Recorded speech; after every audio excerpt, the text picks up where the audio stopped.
പ്രിയപ്പെട്ട വിദ്യാർത്ഥി സുഹൃത്തുക്കളെ, കാലിക്കറ്റ് യൂണിവേഴ്സിറ്റിയിൽ ഡിഗ്രി അഡ്മിഷന് പ്രിയപ്പെട്ട വിദ്യാർത്ഥി സുഹൃത്തുക്കളെ, കാലിക്കറ്റ് യൂണിവേഴ്സിറ്റിയിൽ ഡിഗ്രി അഡ്മിഷൻ സമയത്ത് ഒരു വിദ്യാർത്ഥിക്ക് അഡ്മിഷൻ കൊടുക്കുന്നത് തീരുമാനിക്കുന്നത് ആ വിദ്യാർത്ഥിയുടെ ഇൻഡെക്സ് മാർക്കിൻ്റെ അടിസ്ഥാനത്തിലാണ്. നിങ്ങളുടെ +2 മാർക്കിനെ തന്നെ ഇൻഡെക്സ് മാർക്കായിട്ട് കൺവേർട്ട് ചെയ്തിട്ടാണ് നിങ്ങൾക്ക് അഡ്മിഷൻ തരുന്നത്. അപ്പോൾ എങ്ങനെ ഇൻഡെക്സ് മാർക്ക് കാൽക്കുലേറ്റ് ചെയ്യാം എന്നതിനെക്കുറിച്ചാണ് ഞാൻ ഈ വീഡിയോയിൽ നിങ്ങളുമായി സൂചിപ്പിക്കുന്നത്. ആദ്യം തന്നെ അതെങ്ങനെ കാണാം എന്നുള്ളതിനെക്കുറിച്ചുള്ള ഒരു ഇതിലേക്ക് നമുക്ക് പോയി നോക്കാം. ഗൂഗിളിൽ കാലിക്കറ്റ് യൂണിവേഴ്സിറ്റി എന്ന് ടൈപ്പ് ചെയ്യാം. ഞാൻ എൻ്റെ ഡിസ്ക്രിപ്ഷൻ ബോക്സിലും കമൻറ്റിലും വെബ്സൈറ്റ് ലിങ്ക് കൊടുക്കാം. എന്നാൽ പിന്നെ ഗൂഗിളിൽ നിങ്ങൾ ചെയ്യേണ്ട ആവശ്യം ഉണ്ടാവില്ല. കാലിക്കറ്റ് യൂണിവേഴ്സിറ്റിയുടെ വിവിധ അഡ്മിഷൻ നോട്ടിഫിക്കേഷൻ ലഭിക്കുന്നതിന് വേണ്ടിയിട്ട് ഈ ചാനലൊന്ന് സബ്സ്ക്രൈബ് ചെയ്യുക. അപ്പോൾ നമ്മൾ കാലിക്കറ്റ് യൂണിവേഴ്സിറ്റി ഞാൻ പോയി ഓപ്പൺ ചെയ്യുന്ന ഒരു യൂണിവേഴ്സിറ്റി എന്ന നിലയ്ക്ക് കാലിക്കറ്റ്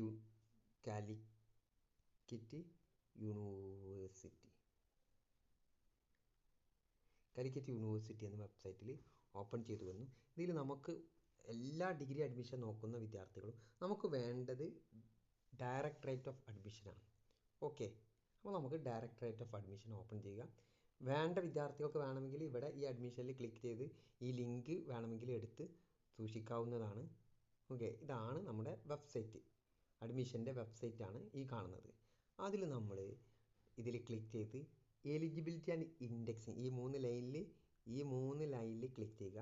അതിൽ എലിജിബിലിറ്റി ആൻഡ് ഇൻഡെക്സിങ് എന്നതിൽ ക്ലിക്ക് ചെയ്യുക. എലിജിബിലിറ്റി ആൻഡ് ഇൻഡെക്സിങ് എന്നത് ക്ലിക്ക് ചെയ്തിട്ട് നമുക്ക് വേണ്ട കോഴ്സ് ആണ് നമ്മൾ എടുക്കേണ്ടത്. അതിൽ നമുക്ക് അണ്ടർ ഗ്രാജുവേറ്റ് എന്നെടുക്കാം. അപ്പോൾ അണ്ടർ ഗ്രാജുവേറ്റ് പ്രോഗ്രാമുകളായിരിക്കും ലഭിക്കുക. ഓക്കെ, ഇനി അണ്ടർ ഗ്രാജുവേറ്റ് നമുക്ക് ആദ്യം തന്നെ ഇതിൽ ആളുണ്ട്, അതുപോലെ തന്നെ ലാംഗ്വേജ് ഓരോന്നും തിരഞ്ഞെടുത്തിട്ടുണ്ട്. ഏറ്റവും കൂടുതൽ വിദ്യാർത്ഥികൾ പഠിക്കുന്ന എന്ന നിലയ്ക്ക് കൊമേഴ്സ് എടുക്കാം. കൊമേഴ്സിൽ എല്ലാത്തിലും ഒരേപോലെയാണ്. ഈ BCom with computer application eligibility ഉണ്ടാവും. ഒരാൾ +2 പാസ്സായിരിക്കണം, ഏതെങ്കിലും ഒരു കൊമേഴ്സിൻ്റെ പേപ്പർ പഠിച്ചിരിക്കണം. ആരെങ്കിലും ഒരാൾ candidate who have not studied commerce subject for higher secondary or on an equivalent examination not less than 45% of mark are so eligible. +2 കൊമേഴ്സിൻ്റെ സബ്ജക്റ്റുകൾ നിങ്ങൾക്കറിയാം, അക്കൗണ്ടൻസി, എക്കണോമിക്സ് പോലുള്ള സബ്ജക്റ്റുകൾ. ഇതിൽ പഠിച്ചിട്ട് ഇല്ലെങ്കിൽ 45% മാർക്ക് ഉണ്ടായിരിക്കും. ഇനി എലിജിബിലിറ്റി കഴിഞ്ഞാൽ നമ്മൾ നോക്കുന്നത് ഇൻഡെക്സ് മാർക്കാണ്. ഇൻഡെക്സ് മാർക്ക് കാൽക്കുലേറ്റ് ചെയ്യുന്നത് നിങ്ങൾക്ക് കിട്ടിയ total marks +25 marks four each commerce paper. ഓരോ കൊമേഴ്സ് പേപ്പറിന് 25 മാർക്ക് ഉണ്ട്, പക്ഷേ അതിന് മാക്സിമം 50 ആണ് കിട്ടുക. അപ്പം രണ്ടിലധികമോ കൊമേഴ്സിൻ്റെ പേപ്പർ പഠിച്ചിട്ടുണ്ടെങ്കിൽ 50 മാർക്ക് ലഭിക്കും. അപ്പോൾ ടോട്ടൽ മാർക്സ് +50. ഇപ്പോൾ 800 ഒരു വിദ്യാർത്ഥി കിട്ടിയതെങ്കിൽ അതിലേക്ക് 50 കൂട്ടി 850 ഇൻഡെക്സ് വരിക. ഇനി ഇതിലേക്ക് എന്ത് കൂട്ടും? വെയിറ്റേജുകളുടെ NSS ഇതുപോലുള്ള വെയിറ്റേജ്, അത് അഡ്മിഷൻ സമയത്ത് അവർ കൃത്യമായിട്ട് പറയും. ആർട്സ് സ്പോർട്സ് ഇതിനൊക്കെയുള്ള ഒരു വെയിറ്റേജുകൾ, ആ വെയിറ്റേജുകൾ എത്രയെന്ന് കൃത്യമായിട്ട് പറയും. അതും കൂടി ആഡ് ചെയ്തിട്ടാണ് ഇൻഡെക്സ് മാർക്ക് അവസാനം രേഖപ്പെടുത്തുക. ഓക്കെ, അപ്പോൾ ഇതിലിപ്പോൾ ഒരു കുട്ടി ഹ്യൂമാനിറ്റീസാണ് പഠിച്ചത്. ഹ്യൂമാനിറ്റീസിൽ ആ കുട്ടി എക്കണോമിക്സ് പഠിച്ചൊരു കുട്ടിയാണ് BComന് പോകുന്നതെങ്കിൽ ആ കുട്ടിക്ക് 25 മാർക്കേ എന്ത് കിട്ടുള്ളൂ? ആ കുട്ടിക്ക് 25 മാർക്ക് ഇതായിട്ട് കിട്ടും, വെയിറ്റേജ് ആയിട്ട് ഇതിലേക്ക് ആഡ് ചെയ്യാൻ ലഭിക്കും. അങ്ങനെയാണ് ഒരു വിദ്യാർത്ഥിയുടെ ഇൻഡെക്സ് മാർക്ക് കൊമേഴ്സിൽ ആഡ് ചെയ്യാറുള്ളത്. അങ്ങനെ ഓരോ കോഴ്സിനും നമുക്ക് എടുത്തു നോക്കാം. ഇനി ഹ്യൂമാനിറ്റീസ് എടുക്കുമ്പോൾ നമ്മളൊരു ഉദാഹരണം BA എക്കണോമിക്സ് സബ്ജക്റ്റ് ആണെങ്കിൽ അതിൻ്റെ ഇൻഡെക്സ് മാർക്ക് എന്ന് പറയുന്നത് ടോട്ടൽ +2 മാർക്കിലേക്ക് എക്കണോമിക്സ് പഠിച്ചിട്ടുണ്ടെങ്കിൽ 50 മാർക്ക് കിട്ടും. ആണ് ഹ്യൂമാനിറ്റീസിലെ അധിക സബ്ജക്റ്റുകൾക്കും ഇതാണ് ഉണ്ടാവുക. Total +2 mark. ഒരു വിദ്യാർത്ഥി എക്കണോമിക്സ് പഠിച്ചിട്ടുണ്ട്, 850 ആ വിദ്യാർത്ഥി +2 കിട്ടിയ, അതേ +50 900 മാർക്കാണ് ഇൻഡെക്സ്. ഒരു കുട്ടി സയൻസ് എടുത്തൊരു കുട്ടിയാണ്, എക്കണോമിക്സ് പഠിച്ചിട്ടില്ല, ആ കുട്ടിക്ക് 901 മാർക്ക് ഉണ്ടെങ്കിൽ ഈ ആദ്യം എക്കണോമിക്സ് പഠിച്ച വിദ്യാർത്ഥിനെക്കാട്ടിലും ഈ വിദ്യാർത്ഥി മുന്നോട്ട് വരും. ഓക്കെ, എന്ന് പറഞ്ഞാൽ ഈ കുട്ടിക്ക് 850 ആയിക്ക് 50 ആഡ് ചെയ്യണം, ഈ കുട്ടിക്ക് 901 ഉണ്ട് മാർക്കായിട്ട്. ഈ കുട്ടിക്ക് പക്ഷേ എന്ത് കിട്ടില്ല? ആ എക്കണോമിക്സ് പഠിച്ചതിൻ്റെ വെയിറ്റേജ് ലഭിക്കില്ല. ഓക്കെ, ഇനി ഹ്യൂമാനിറ്റീസിലെ തന്നെ മറ്റൊരു സബ്ജക്റ്റ് നമുക്ക് വേണമെങ്കിൽ എടുത്തു നോക്കാം. ഓക്കെ, BA ഹിസ്റ്ററീൻ്റെ ഇതെന്ന് പറയുന്നത് +2 മാർക്ക് +50 മാർക്സ് ഓരോ ഹിസ്റ്ററി പഠിച്ചിട്ടുണ്ടെങ്കിൽ. ഓക്കെ, അങ്ങനെ നമുക്ക് ഏതാണോ സബ്ജക്റ്റ് വേണ്ടത് അത് ഇവിടെ അടിയിൽ പോയി നോക്കിയാൽ ഓരോന്നും ഇവിടെ നമുക്ക് ലഭിക്കുന്നതാണ്. ഇനി സയൻസ് സബ്ജക്റ്റ് എടുക്കാം. സയൻസിൽ നമ്മൾ എടുക്കുന്നത് BSc ബോട്ടണി എടുത്ത്. BSc ബോട്ടണി എന്ന് പറയുന്നതിൻ്റെ ഇൻഡെക്സ് മാർക്ക് എന്ന് പറയുന്നത് ടോട്ടൽ മാർക്സ് ഫോർ പാർട്ട് 3. നിങ്ങളുടെ പാർട്ട് 3 എന്ന് പറയുന്നത് ഇപ്പോൾ സയൻസിൽ പഠിച്ചൊരു വിദ്യാർത്ഥി ആയിരിക്കുമല്ലോ, കുട്ടി എന്തായിരിക്കണം, സയൻസ് പഠിച്ചിരിക്കണം എന്ന് candidates who have passed HSC of the Kerala State Board of Higher Secondary Exam, any other examiner recognized as equivalent. There are two with biology as a compulsory paper. Biology പഠിച്ചിരിക്കണം എന്ന് പറയുന്നുണ്ട്. Eligibility നോക്കണം. അപ്പോൾ total marks four part 3. Part 3 എന്നാൽ ഇംഗ്ലീഷും അതുപോലെ തന്നെ second language മലയാളമോ അറബിക്കോ അതിൻ്റെ മാർക്ക് ടോട്ടൽ മാർക്സ് എന്ന് കുറച്ചതാണ് പാർട്ട് 3 എന്ന് പറയുന്നത്. എന്ന് പറയാം ഫിസിക്സ്, കെമിസ്ട്രി, അതുപോലെ തന്നെ ബയോളജി, മാത്തമാറ്റിക്സ്, ഇതിൻ്റെ ടോട്ടൽ.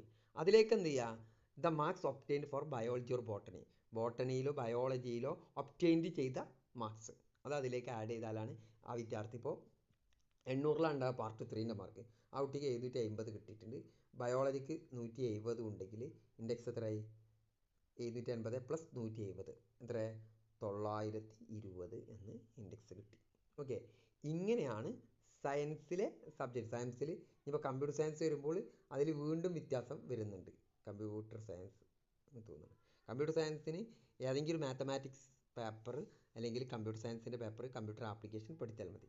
ഇതിൽ നോക്കാം, total part 3 plus marks secured four mathematics in the case of science group with mathematics as one of the subject and total part 3 marks secured for computer science, computer application. അത് തന്നെ ഈ രീതിയിൽ തന്നെയാണ് എന്ന് പറഞ്ഞു കഴിഞ്ഞാൽ എക്കണോമിക്സ് കൊമേഴ്സ് എടുത്തൊരു വിദ്യാർത്ഥി മാത്തമാറ്റിക്സ് കൊമേഴ്സിൽ പഠിച്ചിട്ട് ആ കുട്ടി കമ്പ്യൂട്ടർ സയൻസിന് ജോയിൻ ചെയ്യുക. അപ്പോൾ പാർട്ട് 3ൻ്റെ മാർക്സ്, അതിലെ പാർട്ട് 3ൻ്റെ മാർക്സ് പ്ലസ് ഈ മാർക്കും കൂടി അതിലെ മാത്തമാറ്റിക്സിൻ്റെ മാർക്കും കൂടി ആഡ് ചെയ്യും.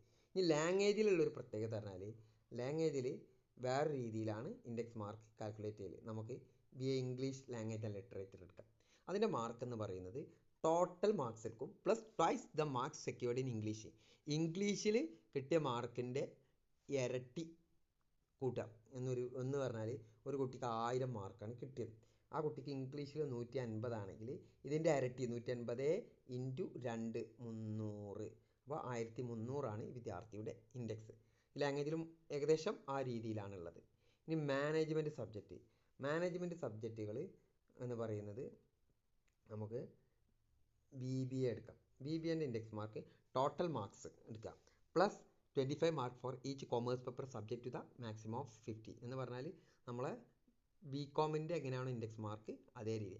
ഇനി BVOC നമുക്ക് BVOC ബാങ്കിങ് ഫിനാൻസിങ് സർവീസ്, അതിൻ്റെ എലിജിബിലിറ്റി അതിൻ്റെ ഇൻഡെക്സ് മാർക്ക് രീതി ഇതിൽ കാണിക്കുന്നില്ല. BVOC food science total marks obtained for part 3, the average marks obtained for physics and chemistry. And additional 25 mark will be awarded for VHS pass out student. BVOC food സയൻസിൻ്റേതാണ്. Part 3ൻ്റെ total physics, chemistry ഇതുപോലുള്ള അതിൻ്റെ total, അതിലേക്ക് ഫിസിക്സും കെമിസ്ട്രിയും add ചെയ്തിട്ട് അതിൻ്റെ പകുതി, അതാണ് average. എന്ന് പറഞ്ഞു കഴിഞ്ഞാൽ ഈ കുട്ടിക്ക് 800 ഇതിൽ കിട്ടി. പാർട്ട് 3ൽ മാർക്കുണ്ട്. 150ഉം 170ഉമാണ് ഫിസിക്സ് കെമിസ്ട്രിയുടെ മാർക്ക്. 170 പ്ലസ് 150 320 320ൻ്റെ പകുതി 160, 800 960 ആയിരിക്കും ഈ കുട്ടിയുടെ ഇൻഡെക്സ് മാർക്ക്. പിന്നെ 25 മാർക്സ് VHSC പഠിച്ചതിനുണ്ട്. അപ്പോൾ ഇതൊക്കെ ഓരോന്നും വായിച്ച് നോക്കിയിട്ടായിരിക്കണം നിങ്ങളുടെ ഇൻഡെക്സ് മാർക്ക് കാൽക്കുലേറ്റ് ചെയ്യാൻ. ഓക്കെ, ഇതിൻ്റെ ലിങ്ക് ഞാൻ ഡിസ്ക്രിപ്ഷൻ ബോക്സിലും കമൻറ്റ് ബോക്സിലും നൽകാവുന്നതാണ്. അഡ്മിഷനുമായി ബന്ധപ്പെട്ട നമ്മുടെ വാട്സപ്പ് ഗ്രൂപ്പിൻ്റെ ലിങ്കും ഇതിൻ്റെ കൂടെ നൽകുന്നതാണ്. Okay, thank you.